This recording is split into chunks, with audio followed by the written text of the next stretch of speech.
Voilà, chers serviteurs et servantes de Dieu, nous sommes dans notre 9e séance parlant sur la Pentecôte et le Saint-Esprit.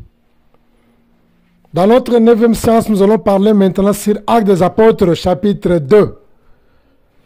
C'est ça le centre de notre Pentecôte.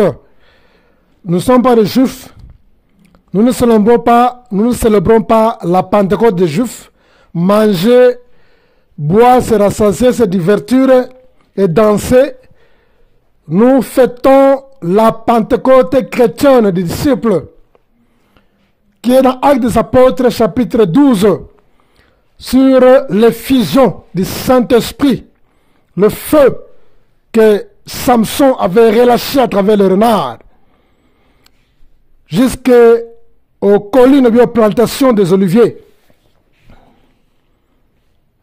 Nous allons parler sur Actes des Apôtres, chapitre 2, ce qui s'est passé ce jour-là.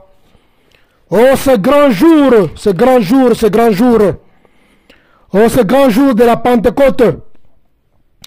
Qu'est-ce qui est arrivé là-bas, les grands jours de la Pentecôte? Actes des Apôtres, chapitre 12, on n'a pas le temps de faire la lecture, ça nous prendra du temps et ça prendra beaucoup des audios. Alors, comme tout le monde connaît déjà ce qui s'est passé dans Actes chapitre 2, ça ne vaut pas la peine que nous puissions encore reprendre à la lettre ce qui s'est passé le jour de la Pentecôte. Nous connaissons déjà et je vais seulement épingler le point essentiel sur Actes des Apôtres chapitre 2, puisque c'est ça notre objectif. On a commencé à introduire sur la Pentecôte étant fait de la moisson de la récolte. Et on devrait maintenant atterrir dans Actes des Apôtres chapitre 12. Et ce n'est pas la fin. Nous sommes vraiment peut-être au milieu. Et les séances continuent toujours. Ce n'est pas la fin. Mais dans 9 faits, je me sens, nous sommes dans l'obligation de parler sur Actes chapitre 2. Actes des Apôtres chapitre 2. Dans Actes des Apôtres chapitre 2, nous parlons sur l'effusion du Saint-Esprit. Le Seigneur, la Bible dit, après avoir exhorté les disciples, il se sépara avec les disciples avant qu'ils se séparent avec eux. La Bible dit, le Seigneur avait soufflé sur les disciples. Il a dit, recevez le Saint-Esprit. Il avait soufflé. Il avait soufflé sur les disciples. Et il a dit, recevez le Saint-Esprit. Ils n'ont pas été baptisés, mais il a seulement soufflé sur les disciples. Ce n'était pas le baptême du Saint-Esprit. Et la Bible dit, leur intelligence s'ouvrir parce qu'ils ne comprenaient pas encore les Écritures. Pendant tout ce temps, avant la mort du Seigneur, pendant tout ce temps, les disciples ne comprenaient pas encore les Écritures. Ils étaient comme des païens, des hommes charnels, que nous appelons. Ils étaient des inconvertis. Quelqu'un est converti quand il reçoit pas seulement Jésus-Christ, aussi le Saint-Esprit de Dieu. C'est alors qu'il est converti. Les disciples étaient des hommes charnels. Pendant tout le temps que le Seigneur a passé avec eux, malgré les 3 années, malgré il a prêché, c'est pourquoi de temps en temps quand le Seigneur prêchait, les disciples rentraient auprès du Seigneur. Ils disaient, non, voilà Seigneur, explique-nous la parabole, ça dit quoi? La Bible dit, un homme animal ne comprend pas les choses de l'Esprit de Dieu, puisque c'est spirituellement qu'on les juge. Ils étaient tellement charnels, des hommes charnels, ils ne pouvaient pas comprendre le langage de Dieu, parce qu'ils n'avaient pas le Saint-Esprit en eux. Ils étaient des inconvertis, comme je disais, les hommes charnels. Pourquoi? Parce qu'ils n'avaient pas encore le Saint-Esprit en eux. Pourquoi le Seigneur, avant sa mort, il n'avait pas soufflé le Saint-Esprit, puisque c'était avant la rédemption. L'œuvre de la rédemption n'avait pas encore eu lieu. Écoutez bien. Le Saint-Esprit n'était pas encore, ou bien aucune personne n'était autorisée de se recevoir le Saint-Esprit en lui-même, puisqu'il n'avait pas encore l'effusion du sang de Jésus. Il n'y avait pas encore la présence du sang, il n'y avait pas encore l'œuvre de la rédemption. Le Seigneur devrait terminer l'œuvre de la rédemption, aller jusqu'à la croix, mourir, revenir à la vie après 3 jours. Maintenant, l'œuvre de la rédemption est complète. Nous sommes justifiés, nos péchés sont pardonnés, nous sommes purifiés. Maintenant, nous sommes prêts à être le temple du Saint-Esprit. C'est pourquoi, avant la mort de Jésus, aucun jour, ils avaient soufflé l'Esprit sur les disciples, parce qu'ils étaient encore des hommes charnels. Ils n'avaient pas encore le Saint-Esprit en eux, et le Saint-Esprit ne pouvait pas venir en eux parce que l'œuvre de la croix était pas encore achevée. L'œuvre de la rédemption n'était pas encore achevée. Maintenant, après la résurrection de Jésus, quand l'œuvre de la rédemption a été achevée, maintenant les pardons ont été donnés à tout le monde. Nous sommes maintenant devenus le temple qui était disposé maintenant à recevoir le Saint-Esprit. C'est pourquoi après maintenant, les disciples qui étaient des hommes charnels sont devenus des convertis maintenant. C'est le jour où les disciples étaient convertis, le jour de l'ascension de Jésus. Quand on te pose la question, quel est le jour de la conversion des disciples? La réponse est simple, il n'y a pas de réponse. Il n'y a pas de réponse. C'est le jour de l'ascension du Seigneur, le jour qu'il a soufflé sur les disciples, il a dû recevoir le Saint-Esprit de Dieu. C'est alors qu'ils étaient convertis maintenant, ils sont devenus les hommes spirituels. Ils avaient la possibilité, ils ont compris maintenant les Écritures que le Seigneur leur enseignait pendant qu'ils étaient en vie. Mais ils sont allés maintenant dans la montagne des Oliviers. Il y avait une maison là-bas qui était séparée de Jérusalem à une distance de 1 kilomètre. Ils sont allés là-bas dans les chambres hautes. Ils attendaient le jour de l'effusion du Saint-Esprit. Le Seigneur avait dit seulement, attendez le consolateur. Il est avantageux que je m'en aille. Je vais expliquer ça. Il a dit seulement, attendez. Le Seigneur n'a pas précisé. Il n'a pas précisé le jour. Il n'a pas dit non, voilà, ce sera un certain jour. Il n'a précisé ni jour ni date. Il a dit seulement, attendez. Le consolateur viendra. Le consolateur viendra. Attendez seulement, attendez. Le Saint-Esprit viendra. Il viendra quand? Attendez seulement, il viendra. Il n'a pas précisé la date. Il a dit seulement, attendez seulement. Hein? Mais sachez-le bien, il viendra. Il ne savait même pas que non. Ça serait le jour de la Pentecôte. Il n'avait aucune idée puisque le jour de la Pentecôte n'était pas le jour de l'effusion du Saint-Esprit. C'était le jour de la fête de la moisson. Les gens devaient manger, boire et se réjouir et se divertir et chacun a chez lui à la maison. Il n'avait même pas l'idée que non, ça sera le jour de la Pentecôte. Mais ce qui est au moins important ici, parce que ils avaient reçu le Saint-Esprit quand le Seigneur avait soufflé en eux. Ils sont devenus maintenant les hommes, comment dirais-je, les hommes spirituels. Et le Seigneur avait dit que quand il était en vie, il avait dit aux disciples, il est avantageux pour que je m'en aille. Il est avantageux pour vous. L'avantage, quand je suis longtemps, je suis avec vous.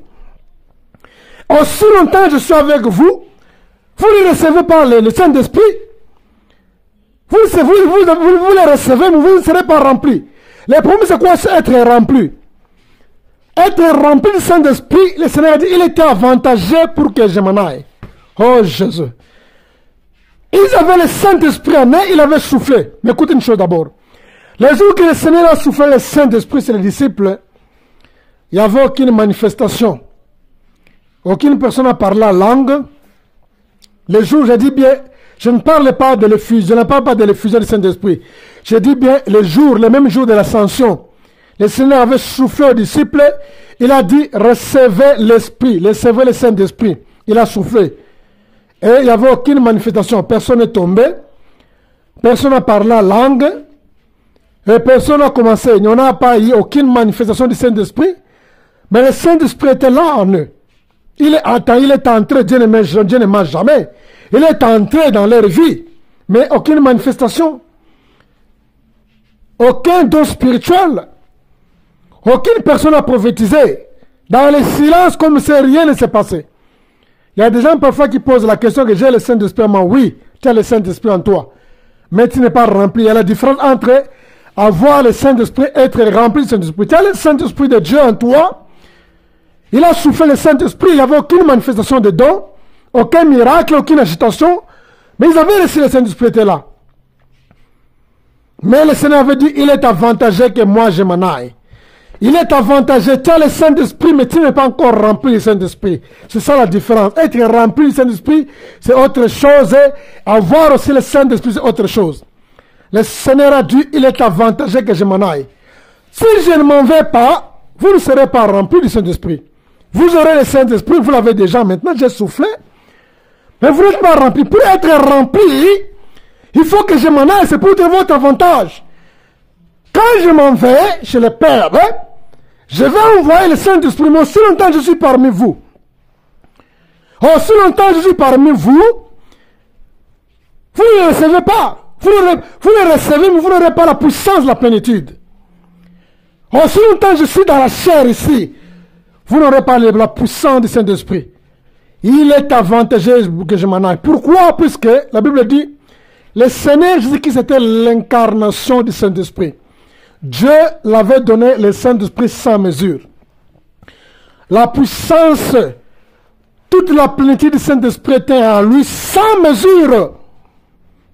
Alors, comment expliquez-vous que quelqu'un qui incarne, donc il prend maintenant toutes les capacités à une seule personne? Non, ça c'est un danger. C'est un danger.